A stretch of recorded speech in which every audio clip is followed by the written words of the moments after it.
Hey, what's going on everyone? When Metroid Prime 4 was announced during that epic direct, I was in work at the time, sneakily watching the direct on my office PC.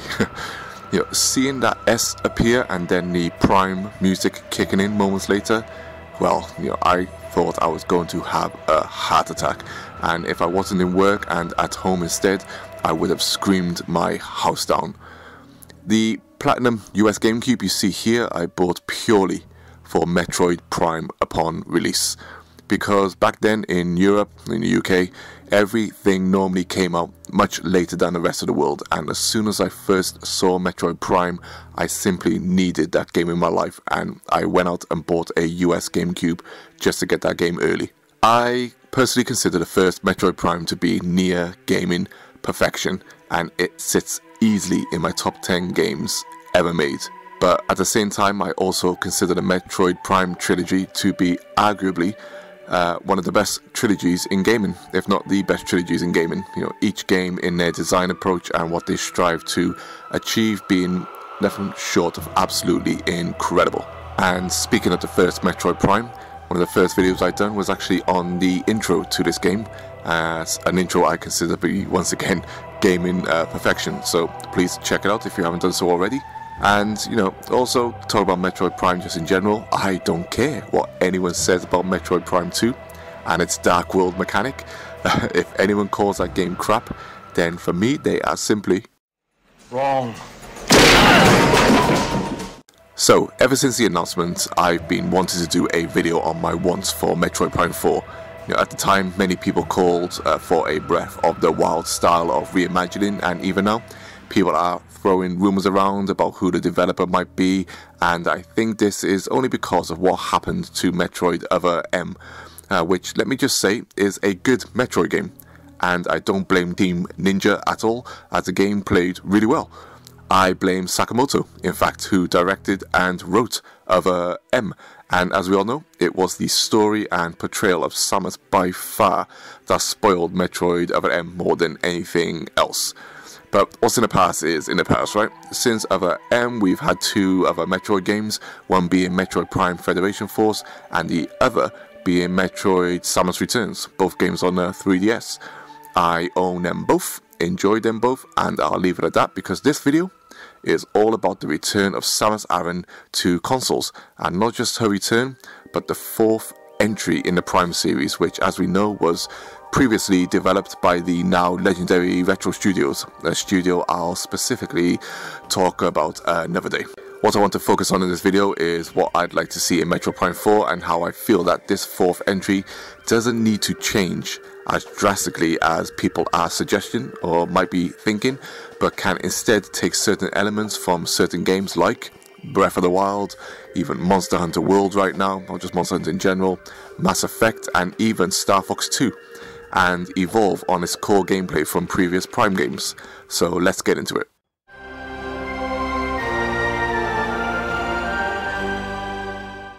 Since conception, item upgrades in Metroid games have come from essentially Chozo statues, etc., placed strategically around the world, or from finding energy tanks and missiles, etc., hidden throughout the levels.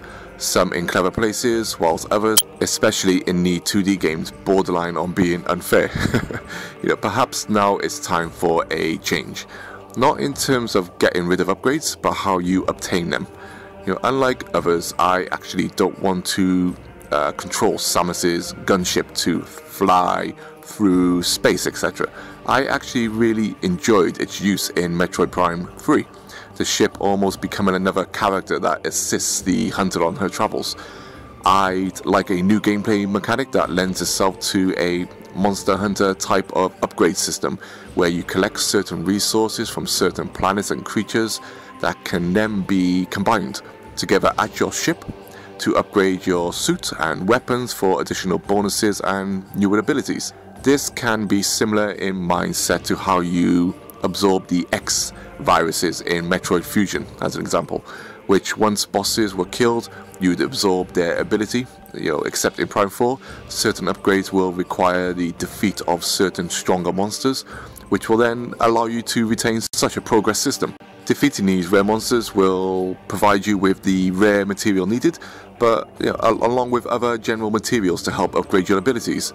Later on, once you have acquired your base weapon or suit upgrade, you can still hunt these monsters or materials down due to the now added mechanism that will allow for temporary boost to abilities into your suits, almost like the phase-on mode where you temporarily power them up. So as another example, like in Prime 1, where you could upgrade your weapons to charge your flame gun into a flame thrower, the items and materials collected could be the fuel for these additional abilities. This will help, I feel, keep another Metroid staple of returning through previous areas, becoming intimately familiar with your environment. Doing this at your ship would provide you with a mobile hub, so to speak, allowing you to store additional materials due to an inventory capacity or something, and it would be cool to interact with the interior of your ship, just like in Prime 3, pushing the buttons, etc., that activates certain things for your upgrades.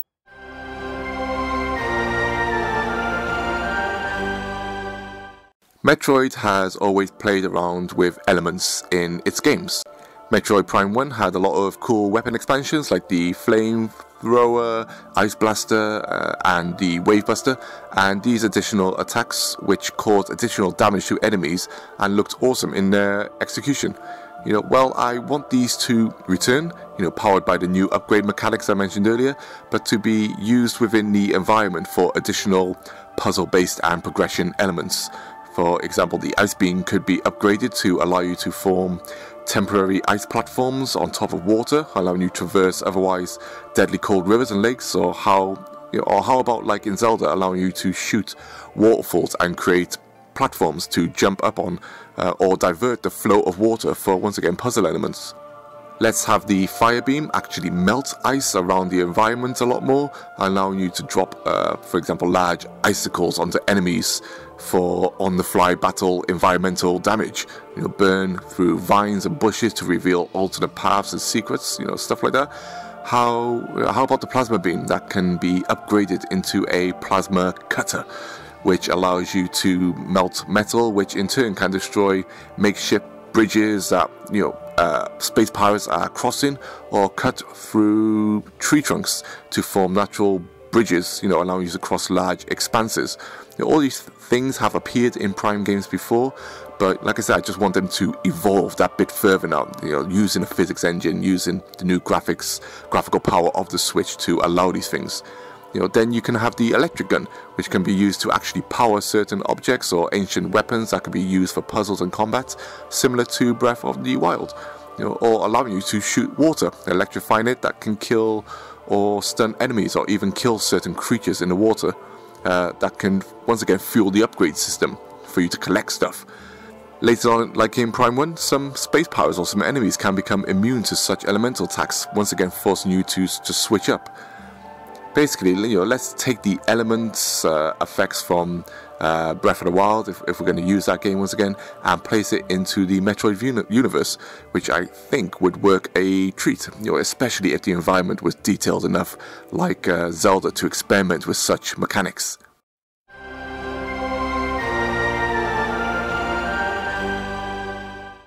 I wanted a new Metroid Prime on the Wii U, in fact, purely because of the second screen and the tilt controls of the gamepad. I envisioned those moments where you change into your morph ball, and from a top-down perspective, you'd look down at the gamepad screen and would be able to roll Samus around with the tilt controls, Super Monkey Ball style, through the various maze-like puzzles that were in the Prime games. But that didn't happen, as we know.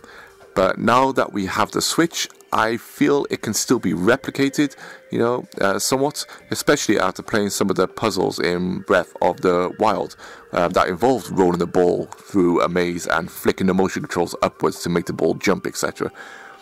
As for further motion controls, let's bring the gunship back in here, have it as that supporting character where you can call it to a certain area, much like in Prime 3, but this time you control it yourself, using the controls on your gun arm, like Predator style.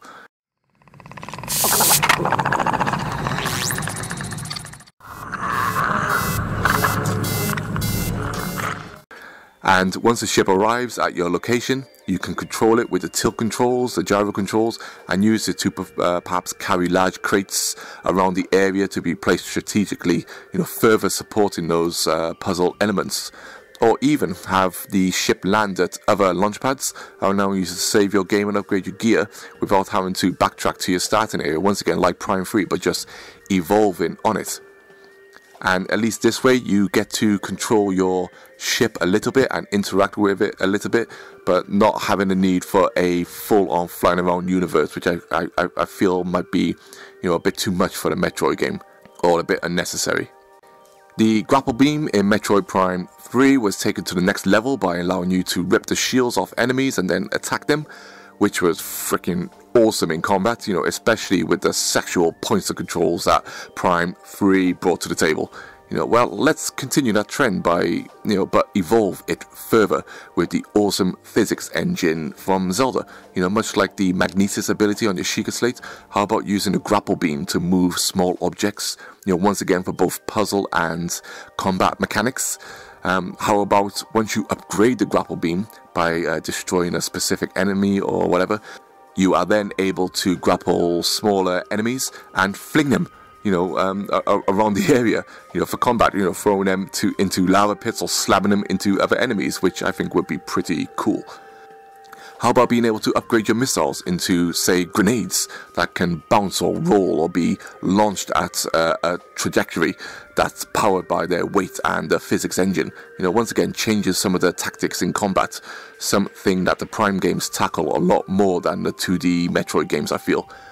I'd like to see the return of close-quarter combat finishing moves from Metroid Other M, except this time monsters you fight can be shot in certain places that cripple them momentarily, perhaps using your ice beam to freeze their gun arms or feet on the spot, or even freezing, the heads of space pirates, with the weight of the ice block being so heavy that it drags them down.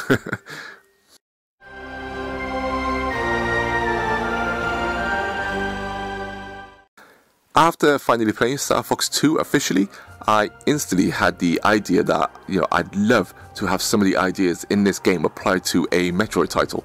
Having a planetary system like a Star Fox 2 where active and stationary missions could be taking place on a star map, and some of these missions actually happening in the background in real time, while you're on planets and stuff. For example, as the Galactic Federation ships, for example, battle space pirates who are raiding bases throughout the system, could be pretty cool for Metroid Prime 4, I feel. Like in Prime 3, where you went between planets, I'd love to see a more active and planet traversing bounty quest system in this game. Once again, this would reward you with various items and upgrades that can be used for your ship or to increase Samus's abilities throughout the adventure, and could also mean when returning to some planets, if you've missed a certain active quest, enemies could have taken over the once safe haven, which would force you to reclaim it, keeping the areas fresh and unique. And this doesn't just have to happen with planets, it could happen on space pirate vessels, Federation ships in orbit, asteroid facilities, etc., kind of like Jet Force Gemini.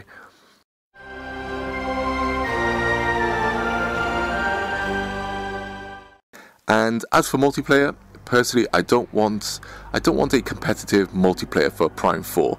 I know Prime Hunter's done a good job for the hardware it was on, and a lot of people would scream for a really good Metroid multiplayer competitive mode. But for me, competitive multiplayer, I've just never felt that it suits a Metroid title.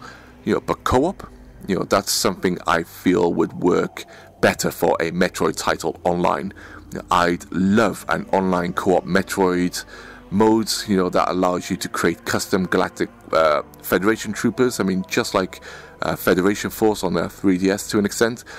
Both the multiplayer and single player can be linked together in some sort of solar system, safety mechanic where playing an active role in online multiplayer co-op will help bolster the Galactic Federation resources that in turn benefits you in single player, granting you additional quests throughout the solar system. I look at this similar to how the multiplayer worked in Mass Effect 3, as an example. And with this type of multiplayer, that too plays into the active map system from Star Fox 2 idea, you know, I'd like to see in Metroid Prime 4.